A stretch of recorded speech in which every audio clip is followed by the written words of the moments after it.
What's good, y'all? Back in another video. This is day 4. We just started officially March 1st. It is 3:27 p.m. 2025. What's up, Jimmy? How you doing? Hope you're doing good. I have to turn right on North Civic Avenue. I can't forget that. I just finished my workout, and I'm going back to my girlfriend's dorm. And this is just the second time that go. This is just the second time that I've been to this LA Fitness. By the way, that's the gym that I go. But yeah, so I don't know the way as much. But today's gonna be a little shorter video because I'm only gonna be able to talk for now until I get to her dorm, which is like 7 minutes. But yeah, I'm happy, man. I'm happy. Life is good, you know what I'm saying? Life is good. So, today the topic will be like thankfulness, but like to people. You know, being thankful. Say thank you to people in a way. You know, the reason why I had this stop right now is because I lived 3 years and a half with my uncle and my aunt and 2 little cousins. Not little. One is, I think, 15 or 16. The other one is 11. But you know, when my parents reached out to them and they were like, "Hey, could our son stay with you, live with you in California?" They were like, "Yeah," with open arms, you know. And I can't imagine how hard that is to accept, even though we're still blood, right? Because he's my uncle, he's my mom's brother. Still, it's not your like family, you know. We didn't grow up I didn't grow up close to him at all, because I grew up when I was a kid until 14 in Salvador, Bahia, Brazil. And I feel like he was just there with us in the same city until I was like 6, 7 maybe. Not even.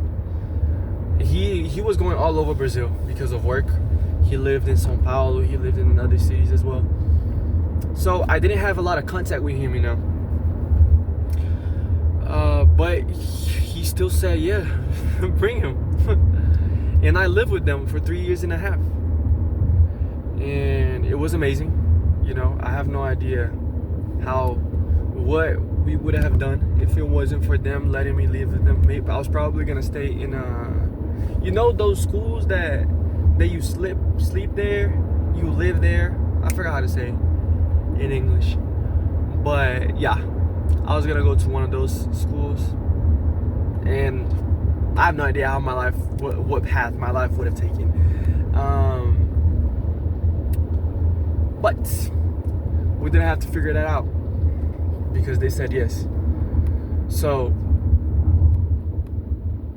the reason why I thought about this topic again, it's because I'll be forever grateful for what they did to me. You know, we had our differences, and every once in a while we had like some arguments in the house, you know. And that little part of it's a little hard because they're not my parents, and I'm living in their house. It's not really my house, even though I still pay for my section, my part of rent.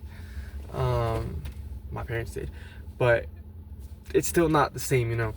So, but overall, everything went great, and I considered my uncle as a second dad while I was living with him, and I still consider my cousins my brothers, you know, as if they were my brothers for real. The relationship that I got to build with them was amazing. But anyways, ever since I got here in Phoenix, I haven't talked to them yet, you know. So I'm on my own ass in a way. Like, hey, you gotta call them. When are you gonna call them? To see how they're doing. To tell them how you're doing. You know, to keep that connection alive. You know, to say once again and forever, thank you for what they done. But yeah, we just gotta say thank you. We gotta say thank you more often to those around us. You know, to those who helped us at one moment in our life. Be thankful. Yeah, that's the thought of today. I just thought about something else that is kind of in this thank you section, but switching it to the sorry section, to saying sorry. One of my professors at GCU, he says, his name is Professor Collins. He teaches engineering math lab for me. Every single class he starts saying the same thing. Be quick to admit you're wrong and say you're sorry. That's huge. That's key. Like, be quick to admit you're wrong and say sorry. I have such a hard time with that because I'm very hard-headed. Very, very hard-headed. It's very hard to admit that I did something wrong, especially if it's with somebody that I'm close to. My parents, my girlfriend, my closest friends, my sister. You know, it's hard to admit that I'm wrong when it's with these people. If it's somebody that I don't really know, somebody that I just met or anything, I don't know why, but my brain switches it and I don't have a hard time doing it. But when I know the person like that, it's over. So that's also something that I gotta work on. Being quick to admit that I'm wrong. But I got it. You know, it's the daily challenge of trying to be better than the day before. Always in this constant challenge. I'm gonna win in the end though. I'm gonna win. I'm gonna come out victorious in this. Just watch how I go. Oh yeah. Yeah. On this topic of admitting I'm wrong and being hard-headed, with my parents specifically, it's kind of hard because I'm living by myself now. You know, I am very far away from them. I'm living by myself. I am cooking my own food. I'm washing my clothes. I'm doing the dishes. I'm doing everything for me. They just pay for the stuff, right? But the doing, it's all me because I'm living by myself. They're all the way in another country. So my head thinks that I'm like the all-powerful because I'm doing all these things.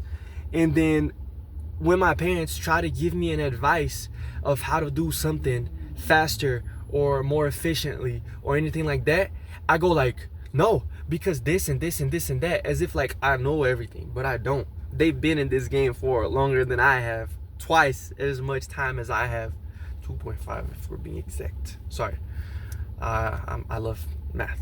I don't know if you can tell. But yeah, that's one little thing that I gotta be very careful with. They're just trying to help me, you know. Let me try to think of an example. I can't think of an example right now. You see why I need to start doing? I need to start writing it down. You know, creating a little plan for the video, some specific things that I need to say. Because, like, I don't know. I feel like if I just press the camera on and then I start talking randomly, like I've been doing, some videos, sure, they're going to come out good, but I don't think I might have missed the entrance. Bye, guys. I will go back to Google Maps right now because I have no idea where I'm going.